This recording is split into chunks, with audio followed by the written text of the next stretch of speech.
അവകാശ പോരാട്ടങ്ങളുടെ സ്മരണ പുതുക്കി വളാഞ്ചേരി നഗരത്തിൽ തൊഴിലാളി സംഘടനകളുടെ കരുത്തുറ്റ പ്രകടനം നടന്നു. മുനിസിപ്പൽ പരിസരത്ത് നിന്ന് ആരംഭിച്ച സംയുക്ത മെയ്ദിന റാലി നഗരം ചുറ്റി ബസ് സ്റ്റാൻഡ് പരിസരത്ത് സമാപിച്ചു. നൂറുകണക്കിന് ഇടതുപക്ഷ തൊഴിലാളികളും സർവീസ് സംഘടനാ പ്രതിനിധികളും റാലിയിൽ അണിനിരന്നു. സമാപനത്തോടനുബന്ധിച്ച് നടന്ന പൊതുയോഗം CITU മലപ്പുറം ജില്ലാ ജനറൽ സെക്രട്ടറി VP സക്കറിയ ഉദ്ഘാടനം ചെയ്തു. തൊഴിലാളി വിരുദ്ധ നയങ്ങൾക്കെതിരെ ഐക്യദാർഢ്യം പ്രഖ്യാപിച്ചുകൊണ്ടായിരുന്നു യോഗം. KSTA സബ് ജില്ലാ കമ്മിറ്റി സെക്രട്ടറി സന്തോഷ് മാസ്റ്റർ ചടങ്ങിൽ അധ്യക്ഷത വഹിച്ചു. VK Rajeev, K Ramadas, Ashraf Ali Kaliyath, KP Sankaran തുടങ്ങിയ പ്രമുഖ നേതാക്കൾ യോഗത്തെ അഭിസംബോധന ചെയ്ത് സംസാരിച്ചു. രാജ്യത്തെ തൊഴിൽ മേഖല നേരിടുന്ന വെല്ലുവിളികളും തൊഴിലാളി വർഗത്തിന്റെ പോരാട്ട വീര്യവും യോഗം ചർച്ച ചെയ്തു.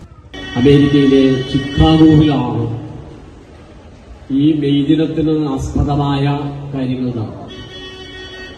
അന്ന് തൊഴിലാളി ഉയർത്തിയ മുദ്രാവാക്യം 8 മണിക്കൂർ തൊഴിലും 8 മണിക്കൂർ വിനോദവും 8 മണിക്കൂർ വിശ്രമവും എന്ന മുദ്രാവാക്യമാണ് ആദ്യം ഉയർന്നത്.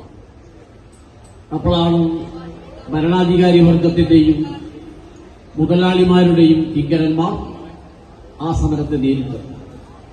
നീണ്ടുനിന്ന വലിയ അക്രമത്തിൽ ആ തൊഴിലാളികളുടെ രക്തത്തിൽ നിന്നാണ് ഒരു തൊഴിലാളി തന്റെ വസ്ത്രം മുക്കിയെടുത്തുകൊണ്ട് രക്തപതാക സിന്ദാബാദ് എന്ന മുദ്രാവാക്യം ആദ്യം ഉയർത്തി. ഈ channel news Valanchery. Skinnova skin clinic, advanced centre for skin and dermato surgery.